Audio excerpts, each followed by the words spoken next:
सुरेश के दो बेटे थे, भीरू और धीरू। वो अपने आखिरी वक्त में अपने बिस्तर पर था और उसके दोनों बेटे उसके पास आंखों में आंसू लिए बैठे थे। पिताजी, आप चिंता मत कीजिए, मैं और धीरू है ना, हम आपको कुछ नहीं होने देंगे। हाँ पिताजी, आप बस आराम कीजिए, डॉक्टर अभी आता ही होगा। मेरे बच्चों, मेरा अंतिम समय आ गया है। तुम दोनों मेरी बात ध्यान से सुनो। मैंने वकील से कहकर अपनी जायदाद तुम दोनों में आधी आधी बांट दी है। मेरे जाने के बाद तुम दोनों मिलकर रहना, एक दूसरे के सुख दुख में साथ देना। तुम्हारी माँ की भी यही इच्छा थी। जी पिताजी, आप जैसा कहेंगे हम वैसा ही करेंगे। जी पिताजी, आप जैसा कहेंगे हम वैसा ही करेंगे। और सुरेश उन्हें छोड़कर चला जाता है। अरे धीरू भाई, मैं तुझसे कहना चाहता था कि मुझे व्यापार बढ़ाने के लिए कुछ रुपयों की जरूरत है। अब पिताजी के जाने के बाद हम दोनों ही एक दूसरे का सहारा है। पिता के जाने के कुछ दिनों के बाद दोनों भाइयों की जिंदगी धीरे धीरे सामान्य हो जाती है। दोनों भाई अब अपना अपना व्यापार संभाल लेते हैं। दोनों एक ही घर में तो रहते हैं, लेकिन अब उनके रिश्ते में पहले जैसी बात नहीं रहती। भीरू शुरू से ही लालची था, इसलिए सुरेश ने पहले ही उन दोनों में प्रॉपर्टी का हिस्सा बांटकर लड़ाई की गुंजाइश खत्म कर दी थी। लेकिन पिताजी के जाने के बाद भीरू का लालच बढ़ने लगा। हाँ हाँ भैया, आप बताइए कि मैं आपकी किस तरह से मदद कर सकता हूँ। मुझसे जो बन पड़ेगा मैं करूँगा। अच्छा तो भाई, तू ना मुझे अपनी गाय दे दे। वैसे भी तू पढ़ा लिखा मॉडर्न लड़का है, भला तू गाय का करेगा क्या? लेकिन इससे मेरी ना बहुत मदद हो जाएगी। ठीक है भैया, आखिर भाई ही तो भाई के काम आता है। आप ले लीजिए मेरी गाय और उसे बेचकर आप उन रुपयों को अपने व्यापार में लगा लेना। बस फिर क्या था, भीरू अपने लालच की वजह से आए दिन धीरू से किसी न किसी बहाने पैसे या कीमती सामान ऐंठता रहता और बेचारा सीधा सादा धीरू उसकी मदद कर दिया करता। इसी तरह 2 साल बीत जाते हैं और दोनों भाई शादी कर लेते हैं। शादी होने के साथ ही अपनी बीवी के कहने पर भीरू अपना हिस्सा अलग कर लेता है।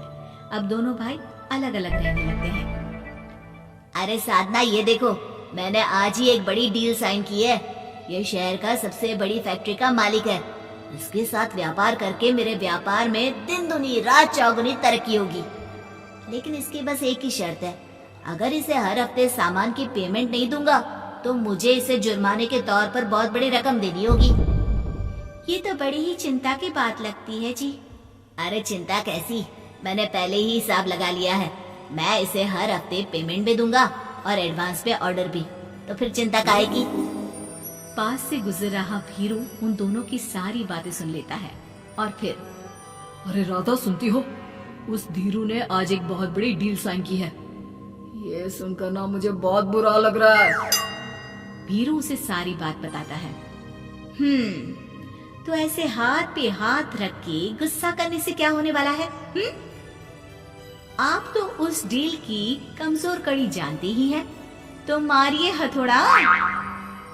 अगले दिन धीरू के घर में चोरी होती है और उसमें उसके वो रुपए भी चले जाते हैं जो धीरू डील के मुताबिक क्लाइंट को देने वाला था। फिर शर्त के हिसाब से धीरू को जुर्माने की रकम देने के लिए अपना घर गिरवी रखना पड़ता है और उसका व्यापार भी बंद हो जाता है। सुनिए जी, आप दिल छोटा मत कीजिए। आप कोई ऐसा बिजनेस कीजिए जिसे आप जल्दी से जमा सके और कम पैसों से भी शुरू कर सके। आप फल सब्जियों का व्यापार शुरू कीजिए। तुम ठीक कहती हो, मैं कल से ही मंडी जाकर सब जानकारी लेकर आता हूँ। उधर भीरू और राधा धीरू की बर्बादी की खुशियां मनाने में लग जाते हैं और इधर धीरू खूब मेहनत करके फिर से अपनी आर्थिक हालात पटरी पर ले आता है। लेकिन फिर एक दिन,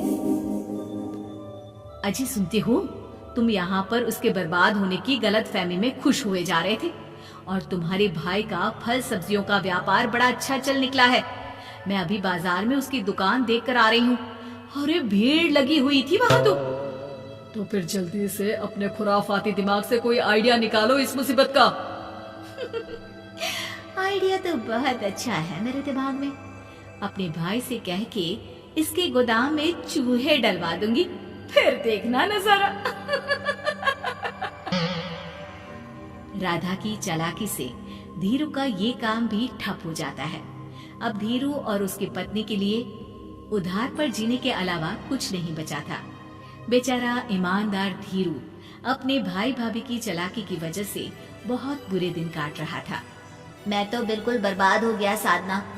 पिताजी का दिया हुआ अच्छा खासा बिजनेस संभाल रहा था, लेकिन मेरी किस्मत ने मुझे यहाँ लाकर खड़ा कर दिया। अब तो खाने के भी लाले पड़ रहे हैं। कोई नौकरी भी इतनी आसानी से नहीं मिल रही। मुझे माफ कर दो, मेरे साथ रहकर तुम्हें भी ये दिन देखने पड़ रहे हैं। देखिए जी, आप दिल छोटा मत कीजिए। भगवान कोई ना कोई रास्ता जरूर खोल देगा हमारे लिए। और मेरे दिमाग में तो एक अच्छा आइडिया आ भी गया।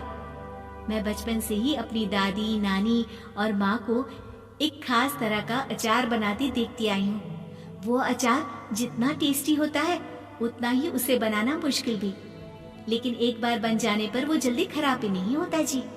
वो अचार सिर्फ हमारे ही गांव में बनता था, जिसे खरीदने के लिए दूर दूर से लोग आते थे। मैं सोचती हूँ वही अचार बनाने का काम हम शुरू करें तो। मैं बनाया करूंगी और आप उसे मार्केट में बेच आया करना। साधना, तुम्हारी बातों से मेरे मन में उम्मीद जाग उठी है, लेकिन ये सब काम शुरू करने के लिए रुपए कहाँ से आएंगे?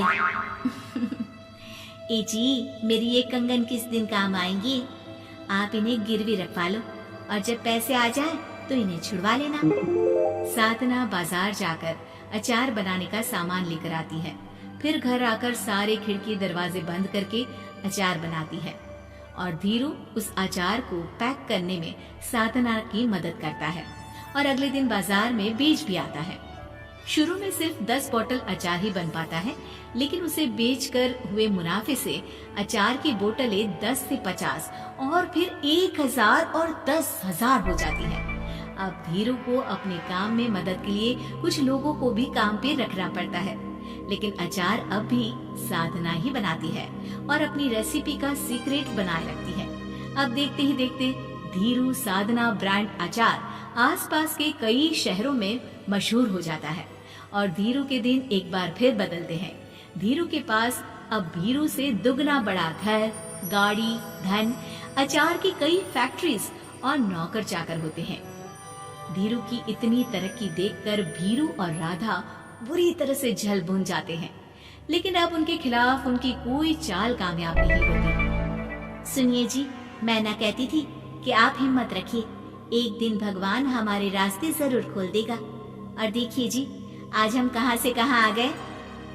ये सब तुम्हारे फौलाद जैसे मजबूत मन की वजह से हो पाया है साधना, वरना एक समय मैं तो हिम्मत ही हार चुका था। तुमने न सिर्फ मेरा हौसला बढ़ाया बल्कि बिजनेस में मेरा साथ भी दिया। जहाँ एक तरफ धीरू और साधना अपनी मेहनत और हौसले से बहुत तरक्की कर चुके थे, वहीं दूसरी तरफ धीरू और राधा के लालच और धोखेबाजी की वजह से वो इनकम टैक्स वालों की नजरों में आ चुके थे।